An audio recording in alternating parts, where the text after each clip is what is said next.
So boss, was that Batman movie a hoot or what? Oh, absolutely. I was immersed with this film from beginning to end. There's only one issue that I have with it though. But boss, you can't announce anything bad about this Batman movie. You know how worked up the Cape Crusader gets? Jeff, this is Westernwood, not Gotham City. I'm sure I can say whatever I do, so please hear. Suit yourself then. What is your problem with the movie? If you enjoyed it so much, it shouldn't be too much of an issue. Well, it's just that the Bats always claims that he is vengeance, but at the same time, he never kills anyone. But boss, he's much more than killing. Think about his conduct, his way of going about life. Listen to me, Jeff, and listen closely. I don't care. Surely he could have popped someone off one time in that whole movie and kept it moving. I mean, hell, I bet if I were in his city right now, he wouldn't kill me if I looted a ticket to his movie. As a matter of fact, let me send a bad review of his film to Gotham right now. Boss, I don't think you should be doing that. You know that Gotham City is miles and miles away? Absolutely. Just go load up the fax machine so I can send this over immediately. A few hours later, at the Western Wonders office. Man, that damn Jeff thinking that something is gonna happen to me if I send a bad review over to Gotham. I mean, it's not realistic anyway. I enjoyed the movie. I'm still breathing anyways. Oh, come on. I know I paid the light bill. Jeff, are you playing games with the lights? Jeff? Anybody? Are you the one they call the Western Wonder? Huh? What? Who said that? I believe you know me by my motto. I am vengeance. Oh no, not this. Look, Batman, it wasn't a serious review. There's no need to corner me in the dark. Whether it's real or not is besides the point. Western Wonder, you made another big mistake that could get you locked up in Gotham City. Oh really? And what could that be exactly? You littered a movie ticket in an empty parking space. Littering is a consequential action that you made. Come on, Bats. You can't discipline me since we aren't in Gotham. You, of all people, should know that. And just for your snark, that'll give you a double beatdown. Wait, Batman. Hey, ow! It was just... It was a joke. Not real. Hey, the vengeance.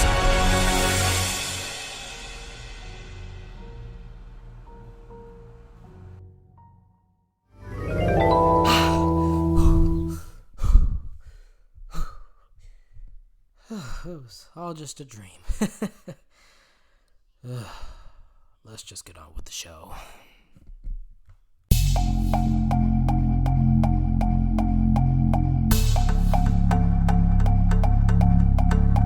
Ladies, gentlemen, Westernites, and vengeance lovers alike, welcome back to another episode from the Western Reviews podcast, featuring reviews of films and TV shows and sometimes more. I'm your host, the Western Wonder, and today I'll be reviewing and taking a look at another installment of an ongoing superhero franchise. With familiar characters yet different interpretations and castings comes the Matt Reeves version of The Batman. Some production facts and financial notes about this movie for those that don't know. Filming mostly went down in London, England, under the working title Vengeance. Probably the reason why that word is said several times throughout this film. Director Reeves, who described this film as one of the most intricate narratives I've ever had to tackle, also tackled the producer credit alongside Dylan Clark and a screenwriter's credit alongside Peter Craig, who's also done screenplays for films such as The Town, The Hunger Games Mockingjay Parts 1 and 2, The Unforgivable, and most recently, Top Gun Maverick, currently kicking box office arse at the moment. In the movie's early days, Ben Affleck, the predecessor to current Batman, was set to star, direct, and produce this film. Characters such as Alfred Pennyworth and Deathstroke were set to be portrayed by Jeremy Irons and Joe Manganiello, respectively. However, things never came to fruition as Affleck didn't feel like he would put 100% to the project, and by January of 2017, he stepped out of the project to make way for a new vision. Nawanda. Now enter Matt Reeves. Reeves was a Batman nerd, a fanboy if you will in his early life, and ended up taking on the project in February of 2017. Now mind you that this guy beat out several prolific directors in consideration to take on the Batman. I'm talking George Miller, Ridley Scott, Denis Villeneuve, Quentin Tarantino, Spike Lee. Yeah, I made up those last two directors' names, but the first three were very real high-tier contenders. Reeves began script work a month after joining the project, and the rest is cinematic history. Cut to 5 years later, the Batman releases in March of 2022 after being delayed twice thanks to coronavirus to positive acclaim for literally every aspect, except the runtime getting some criticism from a few, and has since received over $770 million over a reported $185 to $200 million budget. It happened to be such a big success that it's confirmed to be having a sequel in the works, hopefully with some new characters thrown in the fray. Now, the question stands. Will this movie get a high-stamped Western seal of approval? Well, stay tuned to find out because I'll be back with my review after this commercial message, which is actually the movie trailer. And yes, just a warning, spoilers are going to be mentioned, so if you didn't watch the movie yet, tread lightly. I don't even want to look at you if you haven't seen it yet. Anyways, stay tuned.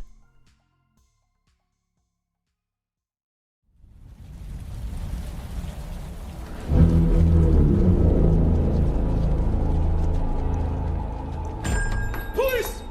Hands up!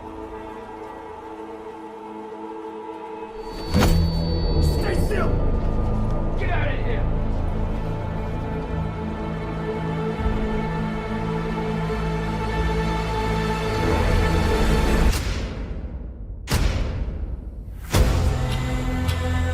Fear is a tool. But when that light hits the sky, it's not just a call. It's a warning.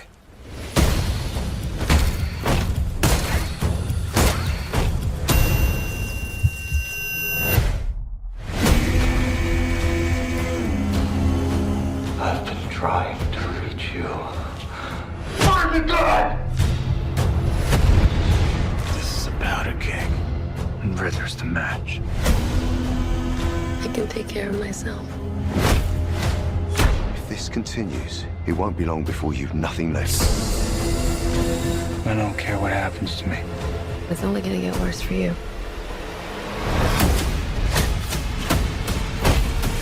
Whoa, take it easy, sweetheart. Hear everything they say, ain't you? Maybe we're not so different. Who are you under there?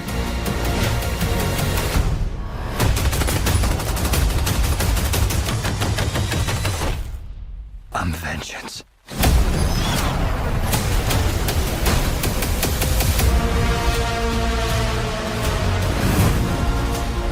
What's black and blue and dead all over? You take cover. I got you! I got you!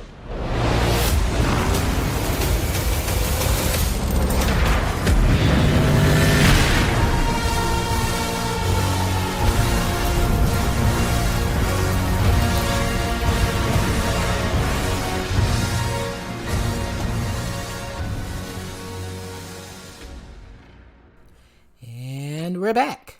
Let's get right into what the Batman has to offer this time around regarding its plot.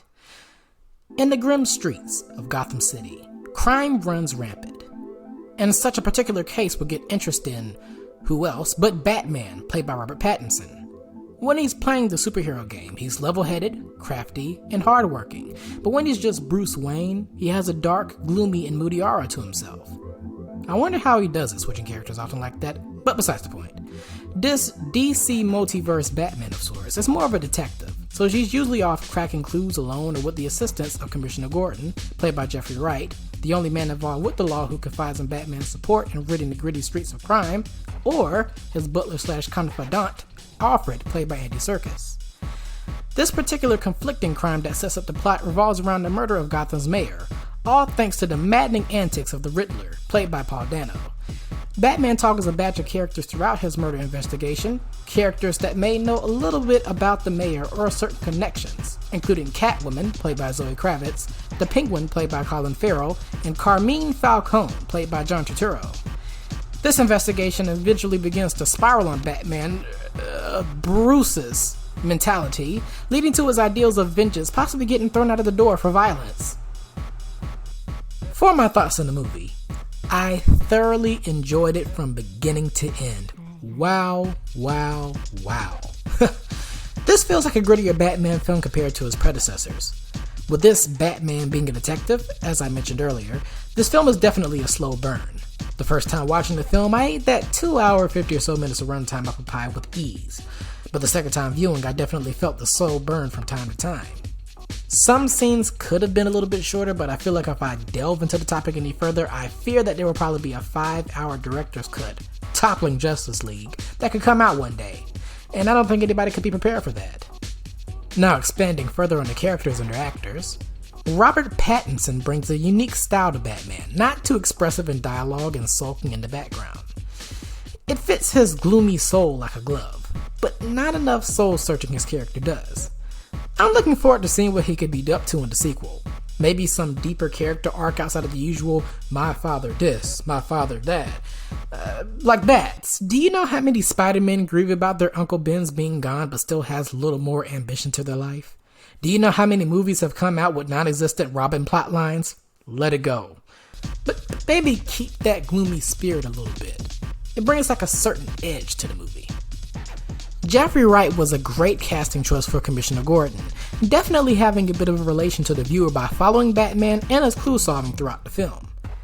This commissioner was a bit more laid back and following the rhythm of the Bat beat, and one scene in particular he definitely shines in that I'll mention shortly. Along with Andy Serkis' Alfred, they played the perfect straightforward allies to the Great Crusader. Zoe Kravitz as Selina Kyle, aka Catwoman, is definitely a step up from recent portrayals. My sincerest apologies to Halle Berry and Anne Hathaway. I never in my life thought I would be up here winning a Razzie! And no, I don't have to give this back. It's got my name on it! Oh. Well, Halle Berry doesn't have too much of a problem with me, so I guess that's good. But anyways, Kravitz's Catwoman definitely executed her character very well with the movie plotline. Her motivations here seem less shallow and vague and more grounded and somewhat sensible. She seems to be a top-tier anti-hero. If there were a modern Catwoman film with her in tow, I think it would be pretty interesting, as long as they keep the feline puns down to a bare minimum. Paul Dano, aka that one guy you have to look out for in gritty drama films, as the Riddler is a chilling experience. One minute he's giving you the chills, and then the next minute you're on the same boat with Batman. You're ready to bash his skull in until he stops talking and laughing so much. His riddle clues are unpredictable, and he definitely takes a bit of the Joker vibe after he's finally unmasked by the climax of this film. You showed me what was possible. You showed me all it takes is fear and a little focused violence. You inspired me. You're out of your goddamn mind. What? This is all in your head. You're sick, twisted. How can you say that? You think you'll be remembered? You're a pathetic psychopath, begging for attention. You're gonna die alone. No! A nobody! No!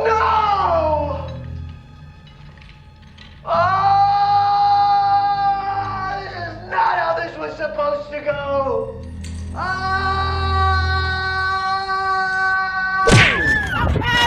All around, a great villain for this film. Now, while Zoe Kravitz and Paul Dano get some MVP performance picks in here, from me at least, best performance and makeup goes to Colin Farrell as the Penguin. Farrell was completely unrecognizable in this role, and provided some terrific comic relief, with a short screen time and all, especially this one scene where Batman and Commissioner Gordon are interrogating him after a bonkers car chase that'll be mentioned shortly. Boy, you guys are a hell of a duet here. Why'd you start harmonizing? There's only one problem with your little scenario, okay? I ain't no rat! You got any idea what Carmine Falcone do to me? Heard this kind of talk? No, you don't want to talk about rats, huh? Maybe we can talk about what they did to my partner's face. Holy God, what are you This was showing around me? his head. Come on! Open your eyes! Are you El Rata Alada? El Rata Alada? Yeah, rat with wings, a stool pigeon. That's not you. The symbol's in the maze right here. It says you are El Rata Alada. You are El Rata, it says that? Why? You got something to tell us? Yeah! It's like the worst Spanish I ever heard. What? It's La Rata. What is this, Riddler, stupid or something? Jesus. Look at you two. World's greatest detectives. Am I the only one here knows the difference between L and La? Jesus. No habla español, fellas? Do me a favor, shithead. Shut up. It surprises me to hear certain people on the interwebs say that this film didn't have any funny bits. Hey, maybe they zonked out during certain bits thanks to the runtime or something else. Also, John Turturro as Carmine Falcone was a great supporting character, a very powerful crime lord who gets his life spurred away at the drop of a dime as the film reaches the end. Very tense. Some other scene highlights other than El Rata and post-Riddler unmasking dialogue include the car chase scene between Batman, accompanied by Gordon, versus the Penguin. What I liked about this moment was the amazing action and visuals depicted here. Also, a lack of a dramatic, loud musical score and dialogue really complements this scene even more. The scene where the Riddler crashes the mayor's funeral was insanity as well.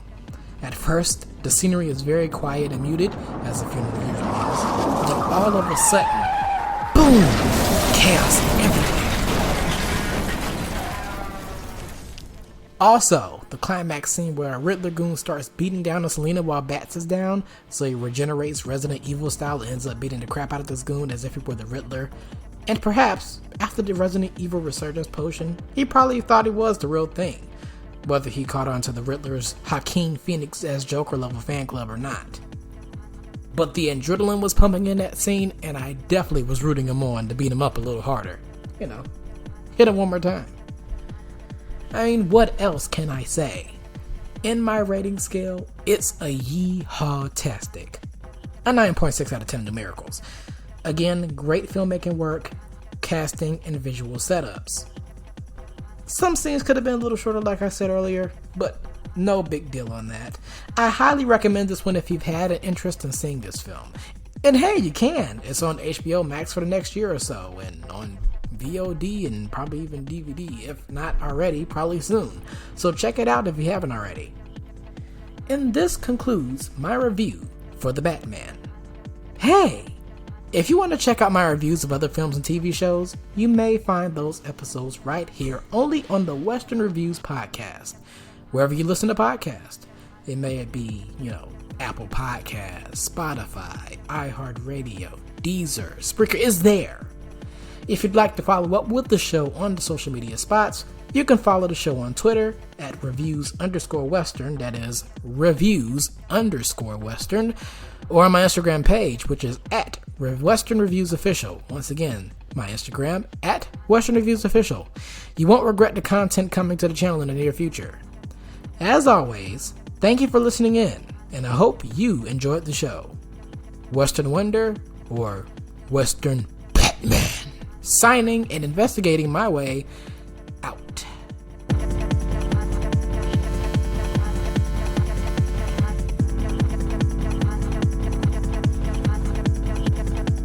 Bye, have a great time.